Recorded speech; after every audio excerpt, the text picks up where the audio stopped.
Hello and welcome to Pursuit of Perfect Systems video show coverage for the Festival of Sound, Music and Audio show. We'd like to thank our show coverage sponsors, Tellurium Q Cables, for helping us make this show coverage possible.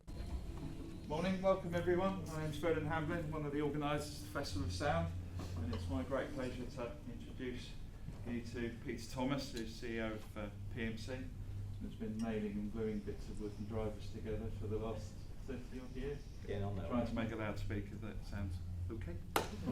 Chris Difford, I'm sure, needs no introduction. And these two are going to have a little fireside chat about life, universe, and the answer to all of it. And any of you who are actually expecting to hear anything about loudspeakers, you're going to be very disappointed. Ladies and gentlemen, Chris Difford, Peter Thomas.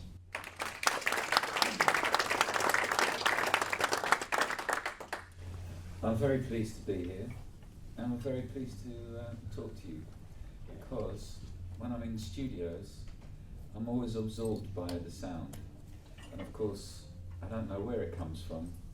I just feel like I'm completely blissed out. And most of the studios I go in have your speakers in them, and I think, cool, I'm going to buy some of those. The brainwashing's working.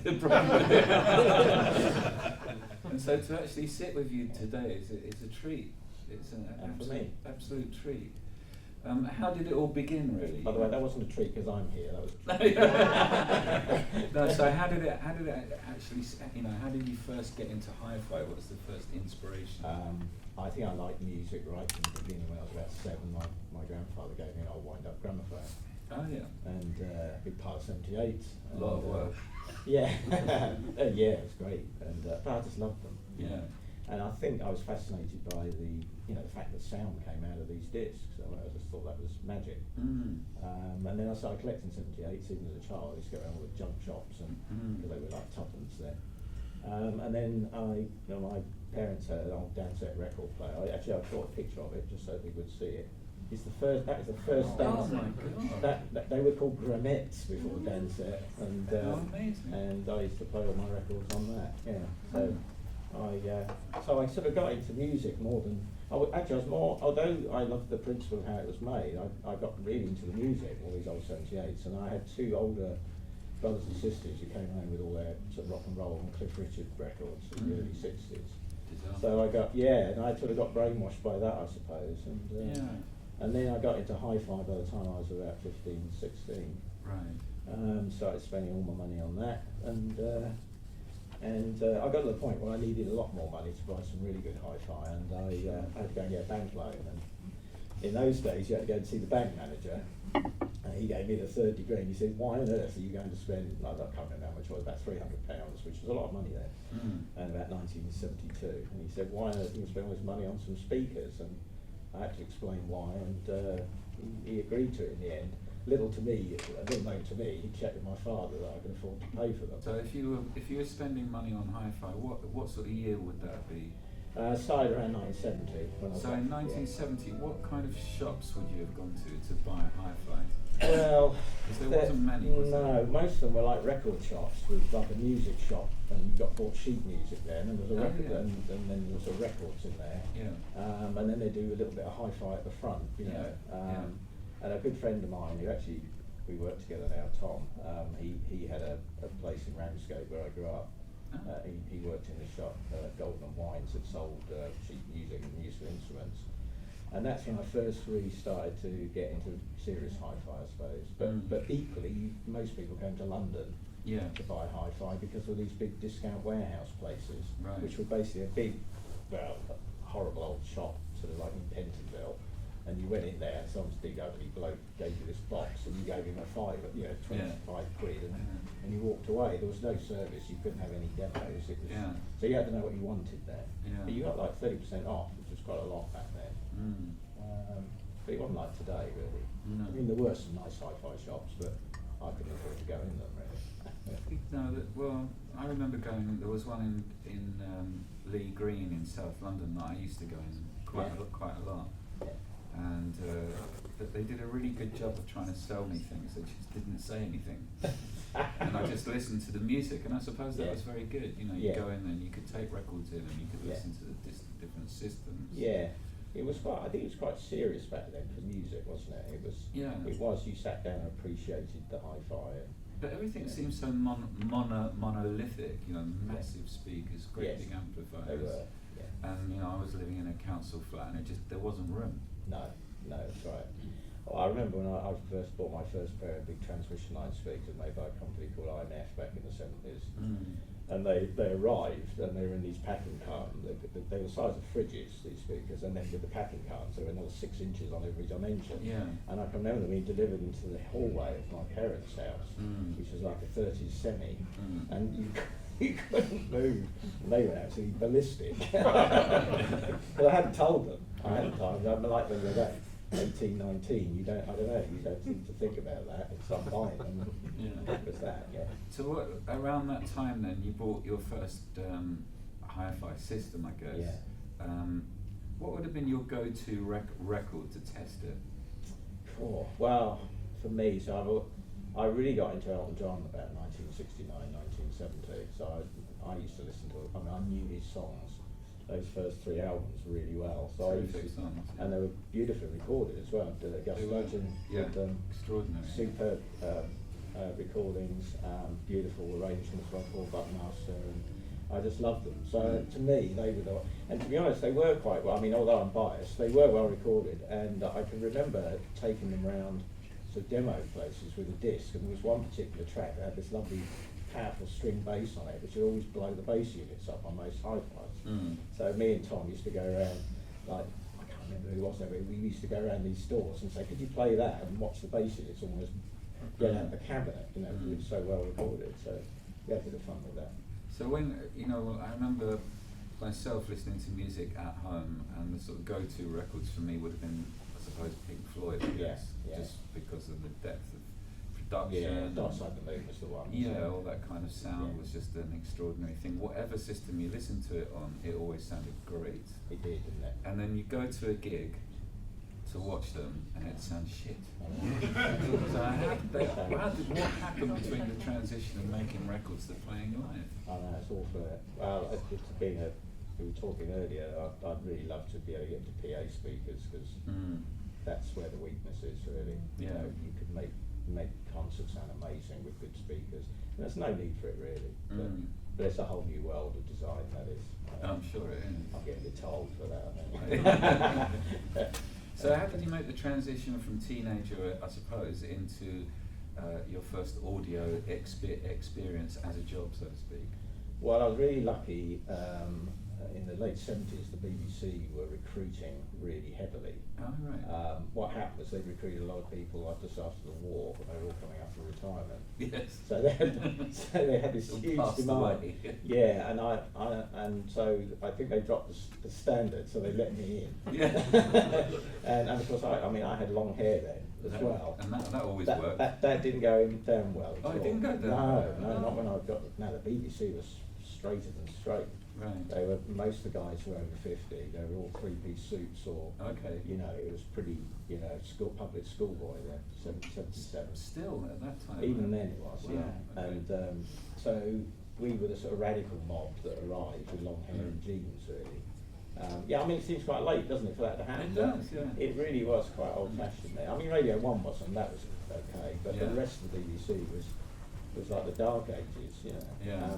And I think the other thing that most people don't realise is that no money had been spent on radio for about 40 years. No. So all the studios were almost the same ones that were put in the 1930s.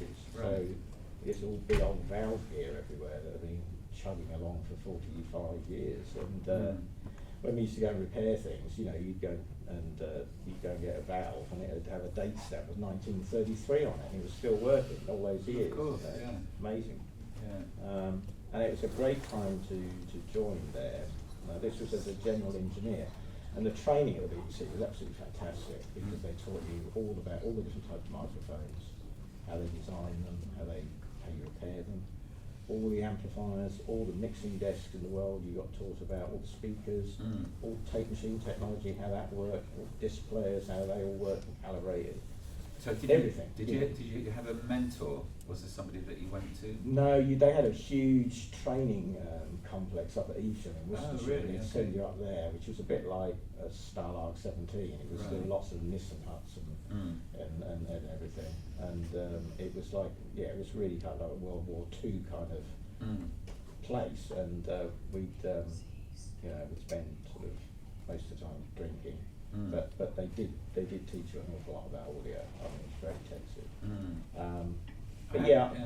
But when you got back to the BBC, then you spent 3 months in each department. So you go to Radio 3, Radio 1. You know, you'd be in engineering in all these different areas, and so you got a good cross section of all these different studios. Had a fantastic time, really. I always used to enjoy going to the BBC when I was a kid. Yeah. It was always good to try and nick something. Yeah. We'd always come out with something. But these days, there's not anything worth nicking. But back then, it was just like stuff lying around. And, no one seemed to blink an eye. No, everyone used to try and steal the cups and saucers because they used to put a BBC logo. That's right. I've got some of But those. they all went. And they used to, the old MK mains plugs, they used to have BBC on those, so we used to nick those as well. Yeah, but I made it a tradition of mine to try and get a lead from every session that we did, like John Peel session. Like on the desk they'd have like a way of linking two different channels together on a short lead. And I always whip one of those out.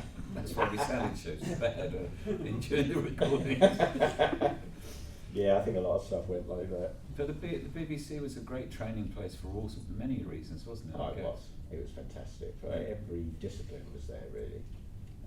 And because they knew I liked I collect old hi-fi and got a big museum collection at PMC. And because the Beeb got to know I liked that, they had a collection of all these very early radio archives in the sub-basement. They had it in this big locker. And so they said, well, you ought to look after this. And I went down there, and they had these tape machines that the Allies had got brought back from Germany called Tom Schreibers, and they were the birth of tape machines in Germany. And one of them was given to EMI, and they designed their tape machine from that. They copied it really, and the other one was given to Ampex in America. And that's where those two from those machines came our tape recording industry. But these were the original German ones. So the Beeb had locked up in the basement of the broadcasting house, and they had all these microphones from the 1920s. When they first designed microphones, they had this one that was called the meat safe, and it stood on these huge great legs and it had this big wooden box in it, and the microphone was hanging in this little like rubber basket. Really? Yeah, it was an amazing thing, and the diaphragm was just like a little coil glued onto the front. I mean, it was the birth of electrical, recording, really. We've got so much to thank the Germans for. I know, all this stuff. The amount of equipment that was inspired or even brought over. And then a lot of British-made stuff there, lots of speakers and fascinating stuff. And then because they knew I liked music, and an opportunity for me to run the Maida Vale studios. Did you really? The engineering facilities, Oh my God. So I got that job in '84. Loved that. What a great gig. I was happy as Larry then. For those of you who don't know, this is like the museum of perfect sound and experience. When you're a band and you get told that you're going to go to Maida Vale to record, it is like going to the museum of sound. It is the most extraordinary place. Fantastic. And one of the studios, it's got like this is where Bing Crosby sang, and just an amazing place. It's amazing. And some great engineers came out of it. No, it's a fun place, and they had the radiophonic workshop in there as well. Right. That was on the ground. Of course.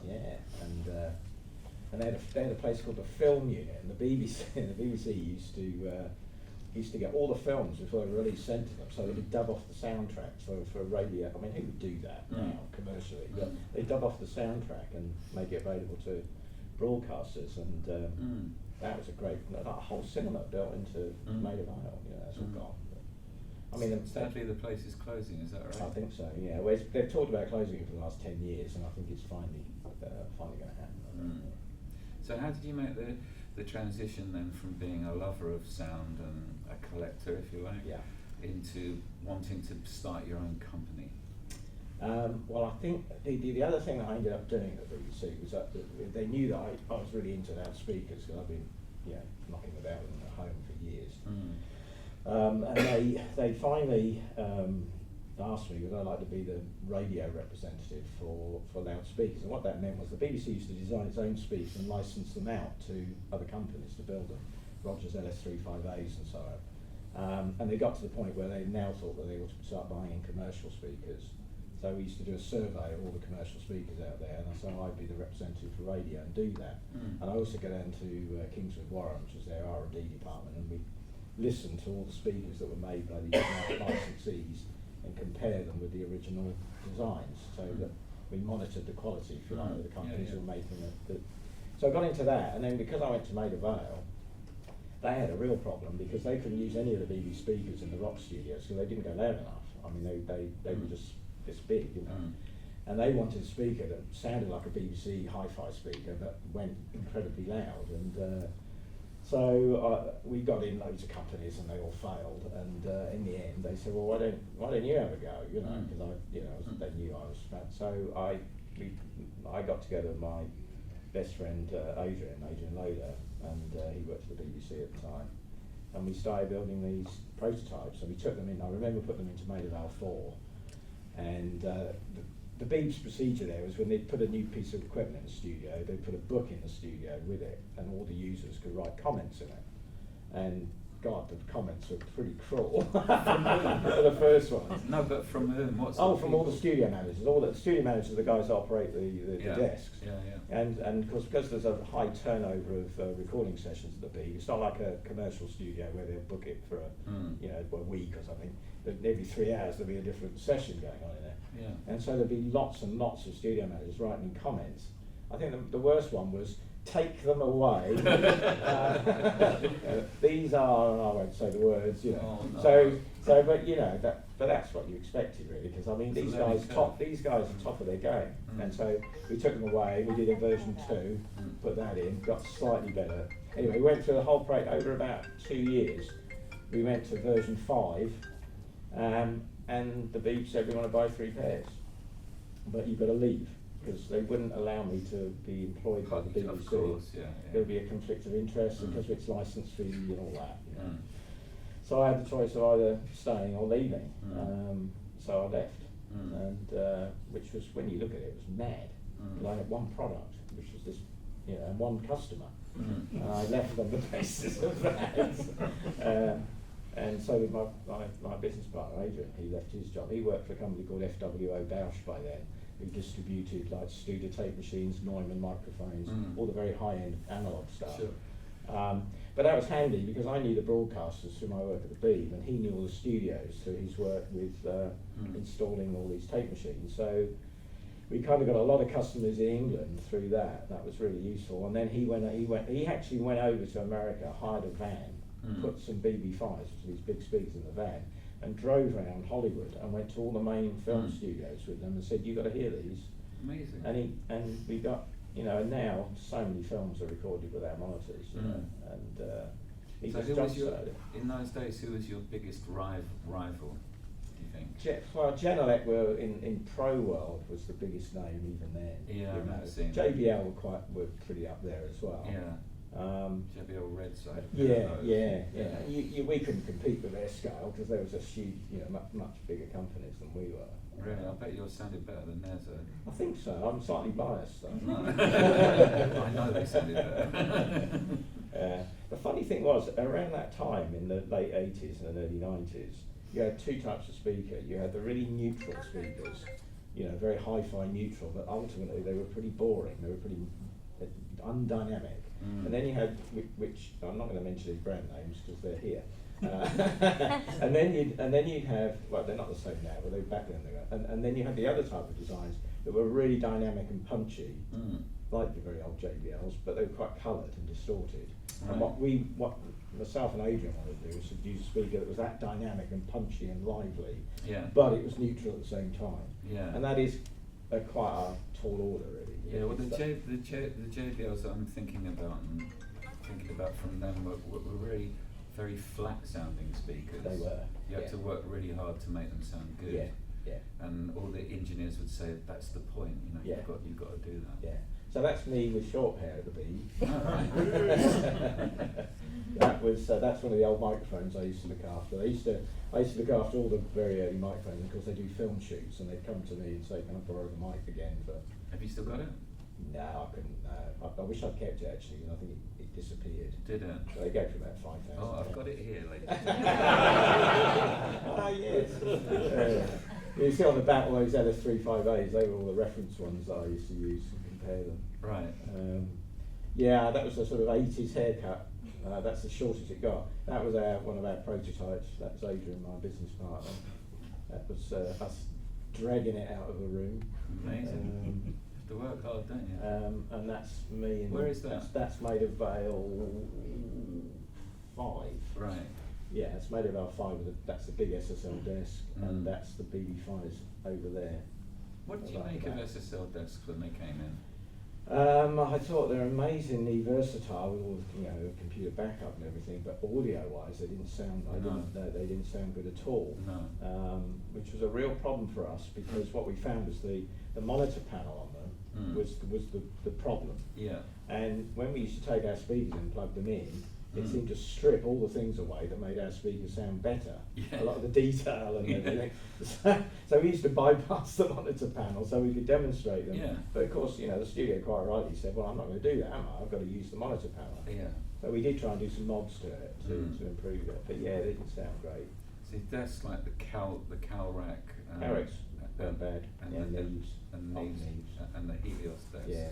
I Which mean, the used to Neves, those old Neves now, the 60s ones, fetch, hundreds Yeah. of thousands. And I can remember the B putting them all in the skip.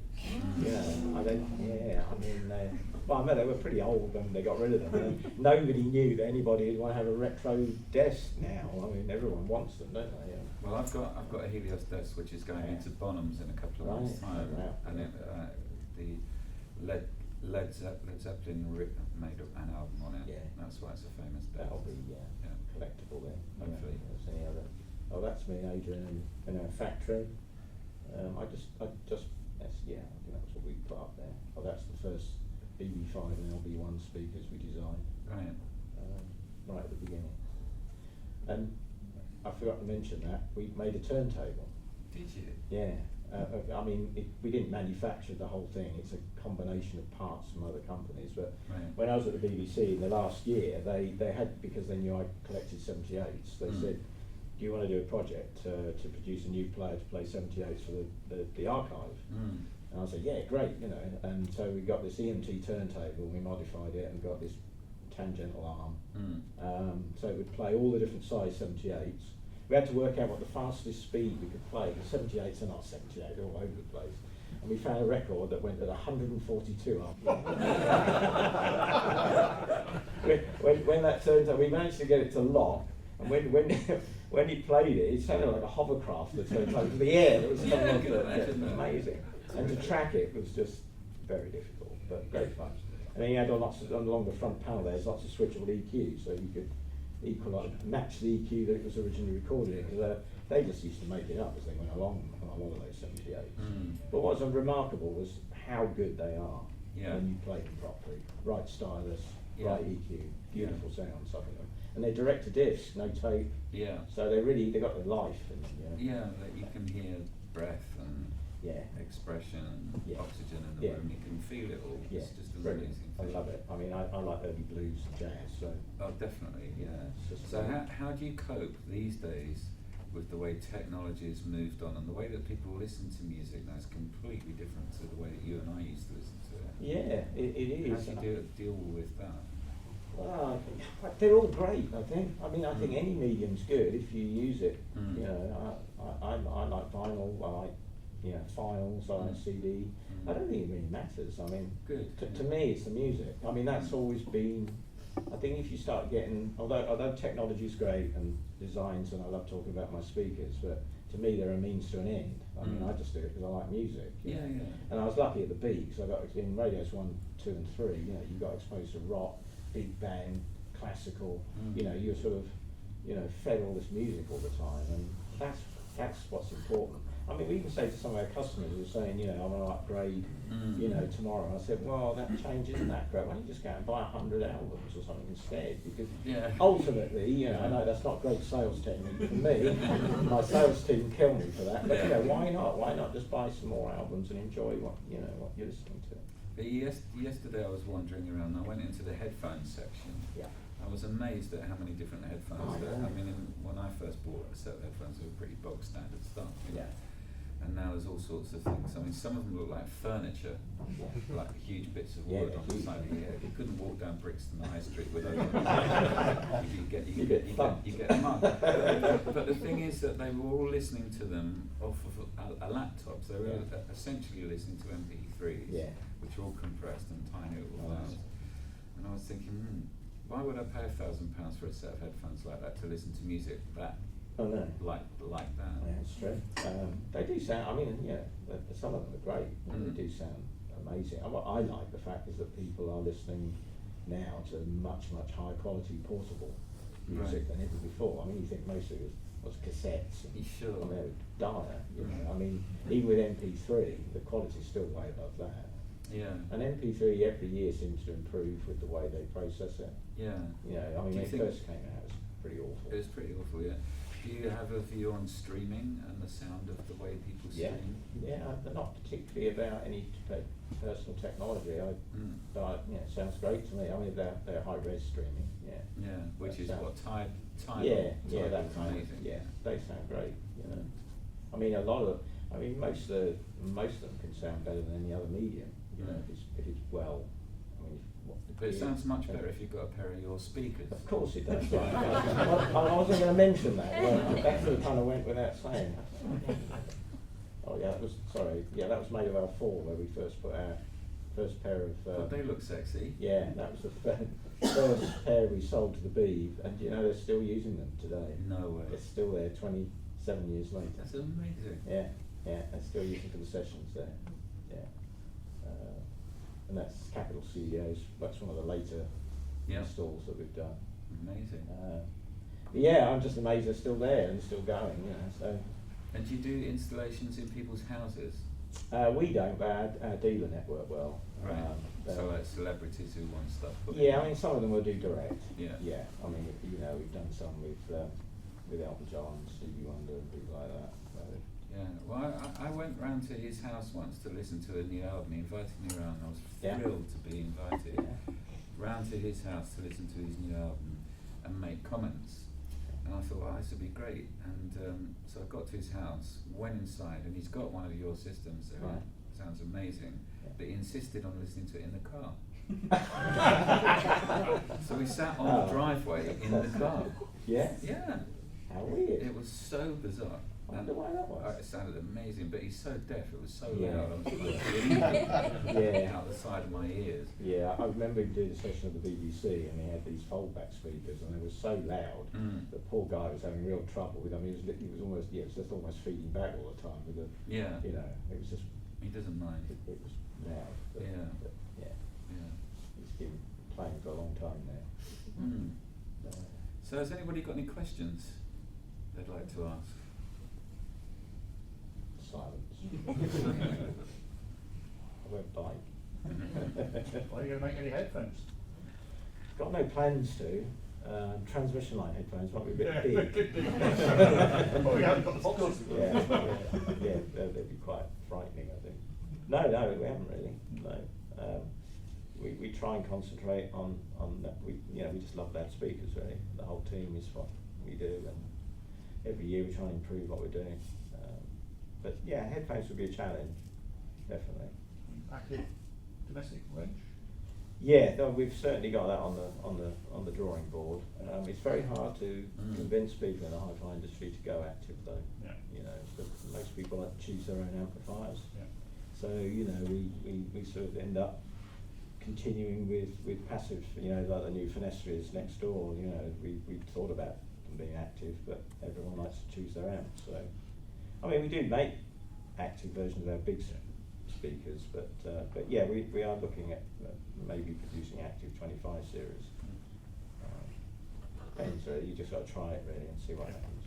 I was surprised when I went in the room at the end and I saw you'd made an amp, and it sounded amazing. Thank you. And it looked a bit wacky at first. Yeah. But then I thought, actually, it's not as wacky as some amps I've seen. Yeah, yeah. You know, so it was really, really good. It's like a cube of ice or something. Yeah, yeah, it does.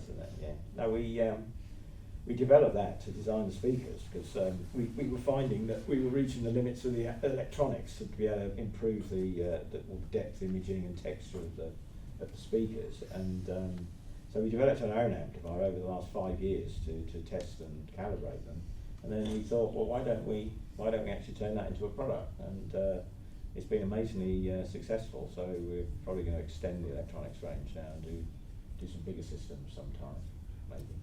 What makes your system different to your rivals, do you think? I mean, the obvious one is the cabinet, because it's got this big folded transmission line inside which produces the bass. I suppose Right. that's the big difference. We're managing to produce a much lower bass from a smaller cabinet, or more bass from a bigger cabinet. And for me, it's all about distortion. Speakers are still the worst thing in the chain. You know, they still produce more distortion than anything else in your hi-fi. So my goal has always been to try and reduce that, and transmission lines do that. They produce very low distortion. In fact, when I started getting involved in hi-fi, the two designs that I liked were electrostatics, because they have a lovely low distortion sound, and transmission lines. Well, I didn't realise that was the thing that I mean, they're completely different designs, these big flat electrostatics, and but I just found that that's what, you know, when you've got low distortion, you really hear the detail in the mid-band and the high frequencies. So I was interested to note that Dr. Dre, when he was building his new house in Los Angeles, which is like 15 million quid house, he said the first thing that he wanted to build or to put in was the speakers. Yeah. He said the house is not going to live without those, and his wife was looking at him like, well, what about the kitchen? You know? No speakers. Extraordinary. Love it. Yeah. I don't know if he's got yours, but I mean that was lovely that he built his house on speakers. Yeah. What Apple? I mean, Apple have got them in their studios. I know that. Yeah, of course. But not. No, I mean, Apple have got PMCs in their studios. Right. Yeah. But not. I don't know whether maybe Dr. Dre does now, but they're all part of the same thing now.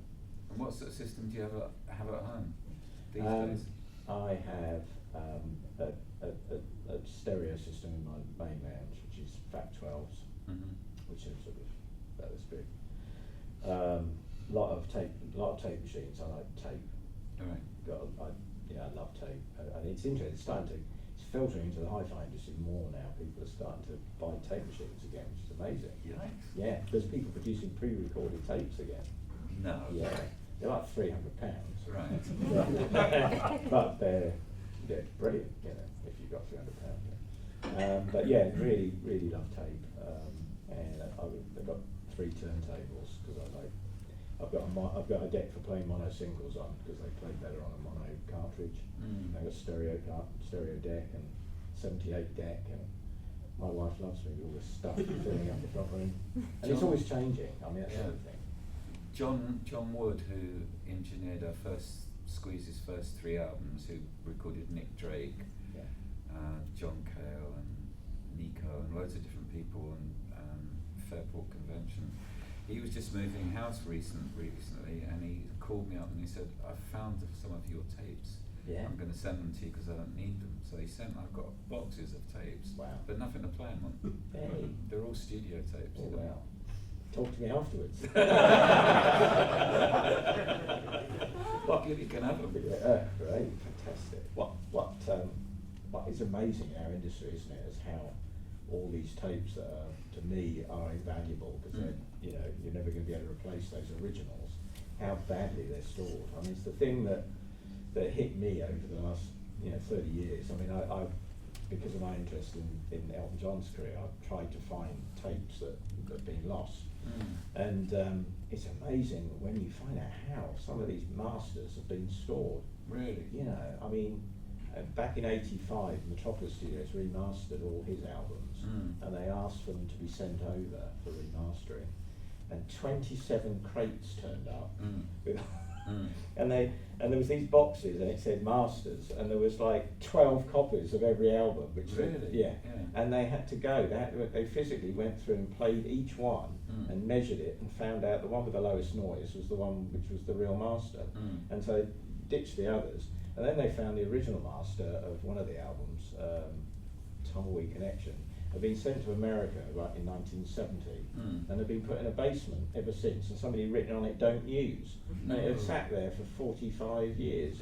You know, the way they're stored, you know, all the Who's masters were stored in a damp cupboard, and they'd actually, one of the 24 tracks had welded together because they'd been rusty, and one of their guys had to take them home, and he soaked the 24 track tape in a hot bath in his house and slowly unravelled Really? yeah, until he got it, dried it, and then they baked it, and then they played it once and just to get something off it. And but yeah, I mean, why would you store that? I mean, I suppose from the record company's point of view, they've had their money from it, I guess. I don't know, but it just seems crazy, isn't it? Yeah, it is crazy. And I worked in a studio in Sussex a couple of years ago with a band, and it was a right old place. It was a bit dusty and falling apart. And then they had like an old warehouse that was bolted onto the side of the building.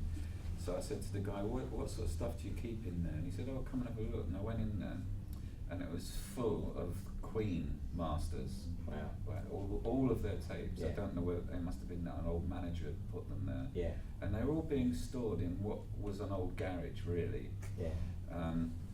And next to it was like, you know, like the remains of a bouncy castle, and a couple of old bikes, you know. And I said to him, "You can't keep them in here. They've got to be somewhere special." And I said, "What's all that lot down there?" He said, "Oh, that's Gary Glitters." I said, "Well, you can burn them." Fantastic. But yeah, they just don't keep them well. No, I think the only company that's kept its tapes in good nick are EMI. Really? Yeah, I mean, they've got a huge humidity controlled vault that all their tapes are stored in.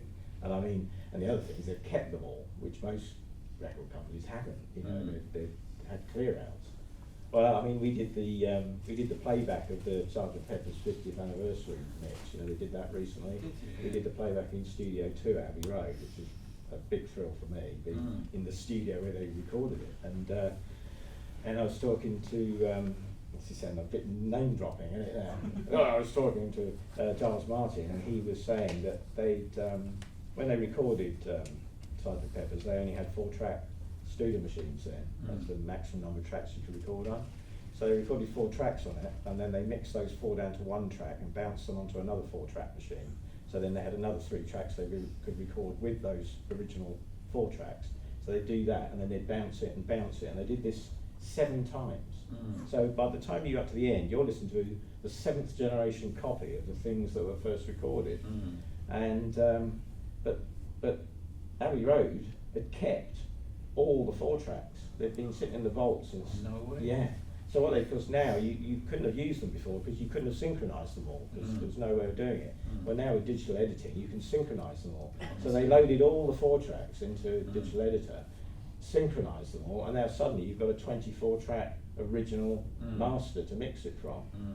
But he had the big problem for him was he was trying to balance getting the best recorded sound off those 24 tracks versus the purist, we don't want it to sound too different from the original recording.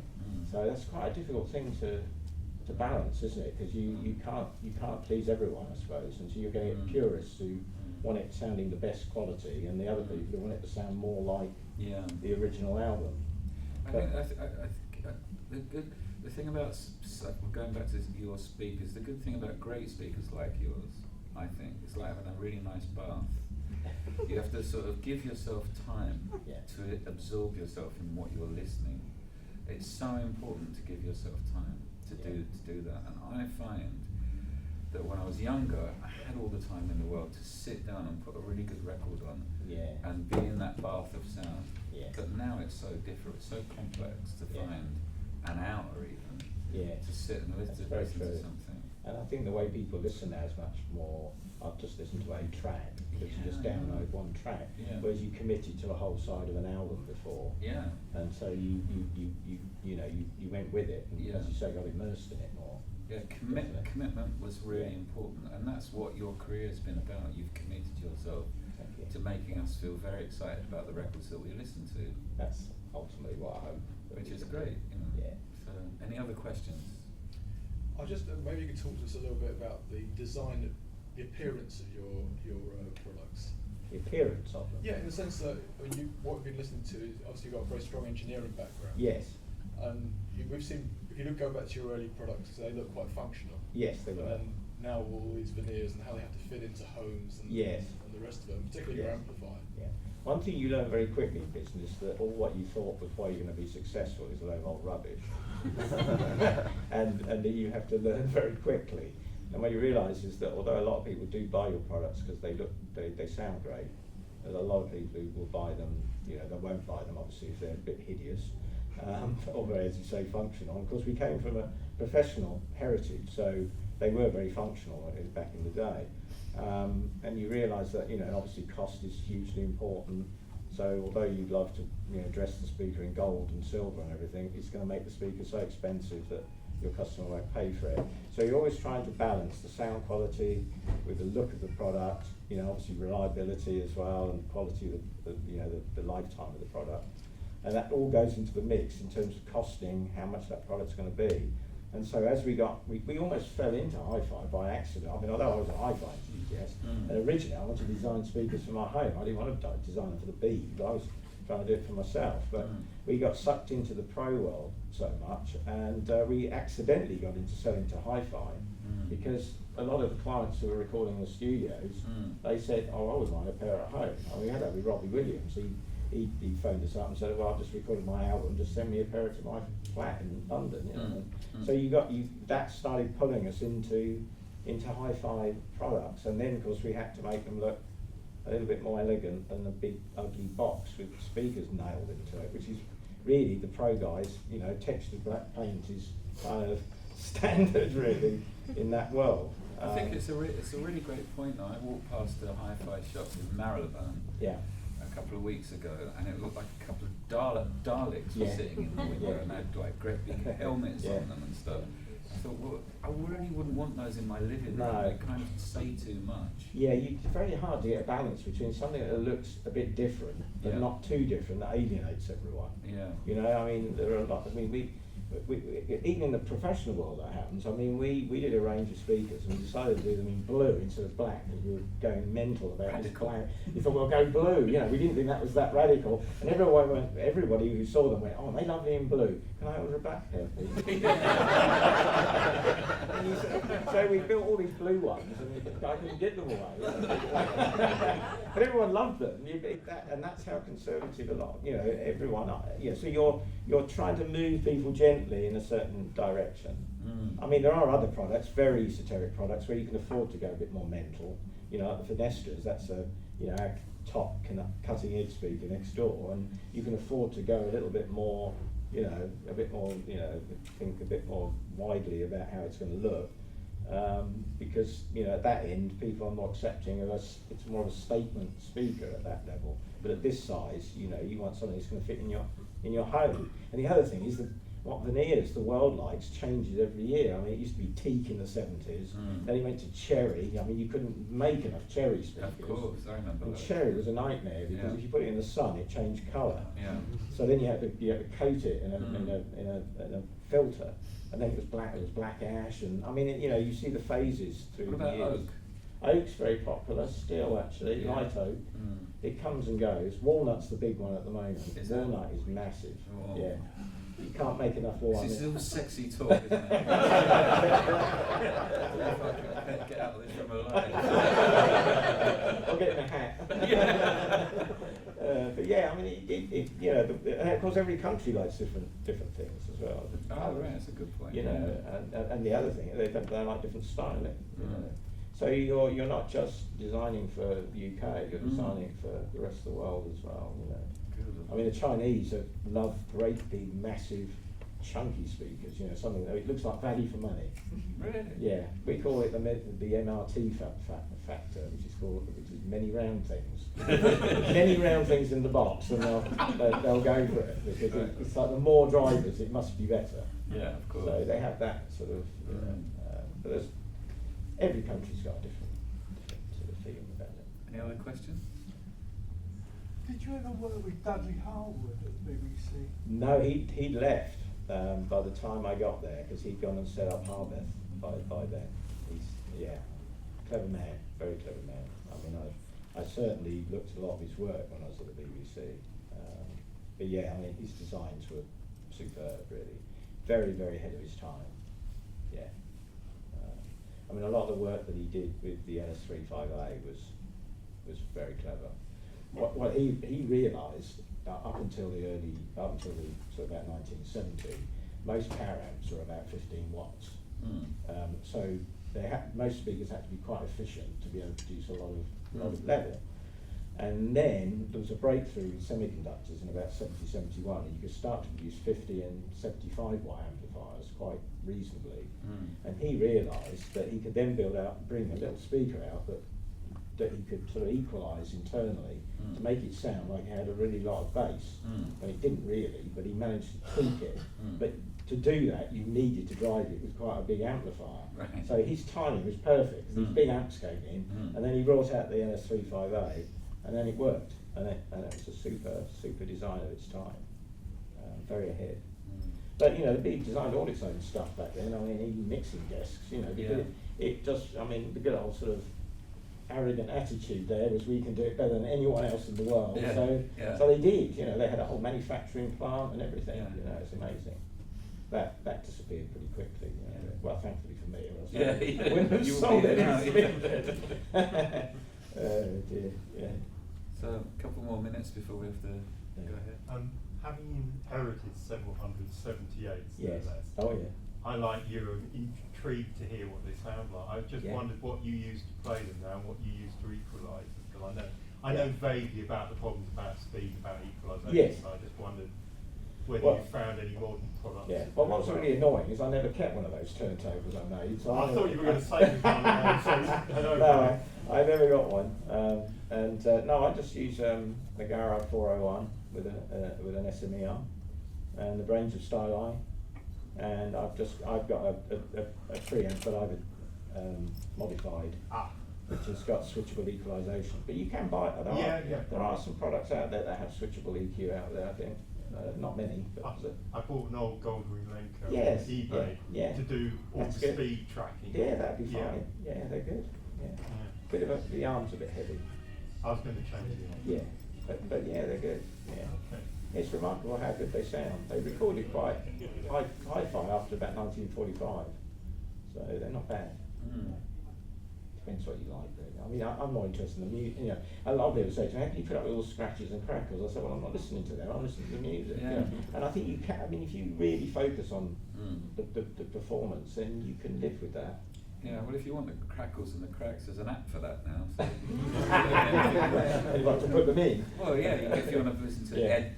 Ed Sheeran as if he was on a 778, there's an app that does that. Yeah. Of course there And of is. course, there's some great digital declickers and denoisers now, which work very well on those old discs. Yeah, and they clean them up pretty well.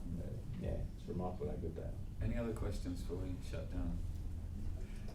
Well, I just want to say. We've bored them enough, I We think. bored them. One of the things I'd like to close with, and it's been a curiosity of mine, and we did talk about it just briefly, is whenever I set this week I'm moving into a new house. Been living in a barn, literally, massive great room, so the speaker sounds gets completely lost because it's like in a massive room. Yeah.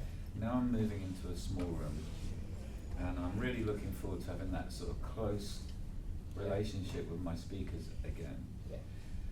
But I was talking to somebody about it, and they said, well, what you need is really good speaker cable. And I went, really? He said, yeah, $6,000 I think you should spend. And I went, what, on speaker cable? He says, spend, I bet you've got to spend at least $6,000 to make your speakers sound good. So do I? That is the hardest question that you've picked. I thought I got away with it. Well, I can alienate half the people in this room, and Fine. or my personal view is I actually use speaker cable that costs £4 a metre, Right. and I always have done. That's not to say I don't believe, and I haven't heard cables that do improve the performance by using high-end cables. But for me, the only way I can describe it is a bit like designing a speaker. When you're designing a speaker, if somebody said to me, what would you rather do, put a better tweeter in it or rewire it with a very esoteric cable, I know that changing the tweeter for that value would give me more performance than changing the cable. So it's a matter of degree. It's Sure. not that cables don't make an improvement. They do. Good cable, and there are a lot of smoke and mirrors ones, but the really good cables, I can't give you a list, but the ones that really do make an improvement, they're genuine, but you have to put them in priority. Sure. Of where, if you're going to spend this amount of money, what's going to make the biggest return for me? In Okay. audio? So if you had the perfect hi-fi system, you couldn't put a better tweeter, you couldn't put a better, No. then I'd buy that £5,000 cable because I could probably hear it. Right. But there'd be no point in putting that with a, most systems that Sure. cost £5,000 or 10, irrelevant. And So is it's a margin of degree. It's a margin of degree. Yeah. And is it a myth that the speaker cable has to be the same length coming from the amplifier to each speed of the There's a speaker? lot of people argue about that. See, I've got him. Yeah. Doesn't know what he's talking about, does he? I wish I'd got my hat earlier. Yeah, I It's personally, like, it has to be 6 foot, and then it has to be No. 6 foot either side. It's like, I- good I lord. think there's too much that swamps it. Your Yeah. room is your limiting factor. That's right. Yeah. It's always your room. If you could afford to put some treatment in your room, a bit of absorbent material somewhere, that'll give you a huge return. And then, the left and right balance differences between two different length cables will be swamped by room issues. So, Sure. again, it's a matter of degree. At the perfect listening room, Yeah. you'd hear it. Yeah. Our ears are amazing, really. They're much better than any measurement that Yeah. we've got. I mean, an interesting thing that Bede taught me about that, which you wouldn't expect from an old-fashioned organisation like that, but their design process was they design it technically. They put the speaker in the studio with that book with the comments, and they'd leave it there for 3 months and collect the comments. And they go back and redesign it, and then they'd build another pair and put them in the studio. And they do this over 8 months. And then, so basically their design was a combination of the measurement and the listening. And that's exactly how we do it. That's tremendous. And they keep you in check, Yeah. because if you design just something by measurement, it'll measure great and sound absolutely bloody awful. Yeah. Or you do it by ear and it sounds okay-ish, but then when you measure it, it's rubbish. And you need the two. And Yeah. that was a good discipline there. Yeah, good. And they use speech a lot. Right. We listen to speech every day of our lives. Yeah. They're all calibrated to Yeah. and so I'd say 75% of our design is done on just a voice, Yeah. and then finally music. So, and it works very well. Right. Well, I'm still here, so. And I'm so pleased that you are. Thank you so much, Mr. Thomas. Thank you. It's been a wonderful.